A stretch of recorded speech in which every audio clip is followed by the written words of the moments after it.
You know, man, I'm not so sure about this episode. Why? Kind of get a sinking feeling about it. Bad. Too soon? Too soon. So, yeah, folks, we're going to be talking about the conspiracies behind the Titanic today. But before we get into that, I want to remind everybody that we do have a group over at Facebook. It's called the Black Lotus Discussion Group. And if you're into the paranormal, conspiracy theories, UFOs, aliens, and I'm betting you are if you're watching this, definitely join up with us. We have a lot of great people there. And, you know, I mean, we don't have trolls there. And I'll drop a link to that in the description.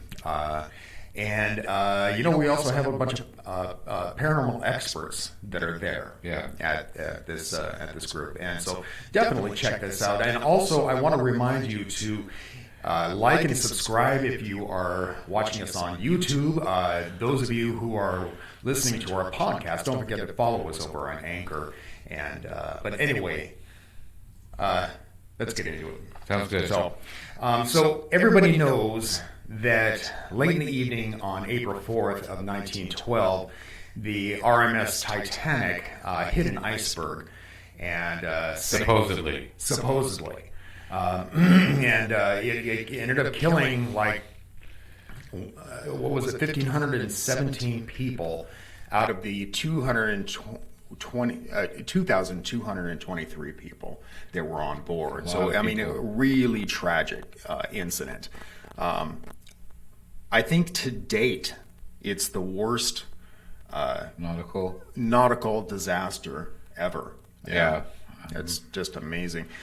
But what a lot of people don't seem to know is that there are some conspiracy theories behind all of this. Yeah, it would surprise you how many there are out there, too. Yeah. Yeah, we're going to touch on a few of these things. And the first one we're going to talk about is the idea that J.P. Morgan planned the whole thing. Now, he was going to be on board, apparently. But at the last minute, he decided to change his mind because he wanted to kill off rival millionaires. Jacob Astor, Isidor Straus, and Benjamin Guggenheim, all of whom perished. Yes. In the incident. And which, yeah, it kind of surprised me. You'd think that the wealthy would have been able to get to the lifeboats. You know, I mean, well, there wasn't enough lifeboats for everybody, and I'm sure at that point you can't buy your way onto it. Well, I know a lot of the poor that were on board sank or perished, but yeah, I think a lot of the rich people got off in time. But here's the thing: how did he plan this? Right. You know, it doesn't make a lot of sense. No, it was also said that the Rothschild banking family were the ones who were responsible for its sinking also. Okay, yeah. And I also heard that Morgan wanted the whole Federal Reserve thing to happen. Right, and they didn't want it to happen, so... Right. What a better thing to do than get rid of his, rivals. But then I've also heard that these people that perished didn't oppose the Federal Reserve, really. So it's anybody's guess with this conspiracy theory. It really is. I mean, there's a lot of holes in it. There's a lot of holes in all of the conspiracies that I saw. Yeah. But and then there's the theory that the Titanic never really sank. Right. That it was actually the Olympic. The Olympic, right, because it had gone from England over to New York and to get repairs done or something. Right, like within a month time, it had 2 collisions and had already smashed up its bow and needed a bunch of stuff for repairs done, and that was going to cost millions of dollars. And so, what a better plan than switch it over and make it the Titanic and let it sink, and then take the insurance money. But here's the thing about that is that the Titanic was a monstrosity. It was the biggest ship ever created. And so wouldn't people know that it's not the Titanic? Well, the Olympic, I think it was just about the same size. Was it? Yeah, I believe so. They call them sister ships, so... Huh. Well, I don't think it could have been the same size though, because I think that was the big hurrah about the whole thing, is that it was the largest ship ever created. So yeah, I'm not so sure about that. But yeah, I guess it returned to Belfast for repairs in 1912, and then they just switched out the name on it at that point, and brought it back to England, for the maiden voyage of the Titanic, Right. But yeah, but let's talk about that the no pope thing. Yeah, I thought that was an odd one, and the numbers supposedly backwards say no pope. First of all, unless you knew that that's supposed to say no pope, it looks like a bunch of backward numbers to me. Right. Secondly, there's no record of that number being associated with the Titanic. Really? Huh.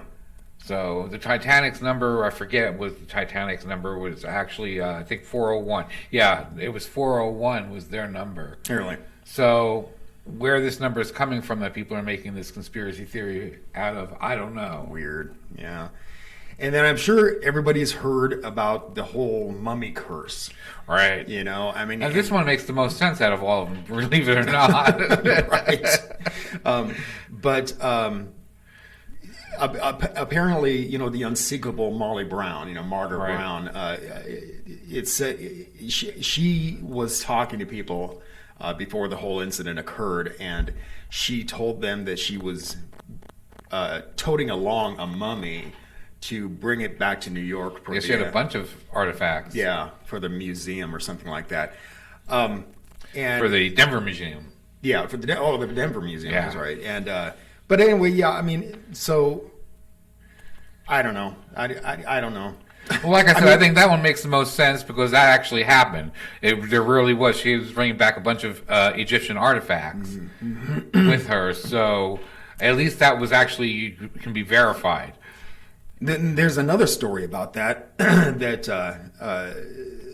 some American millionaire bought the mummy and was having it transported over. He wasn't actually on board with it.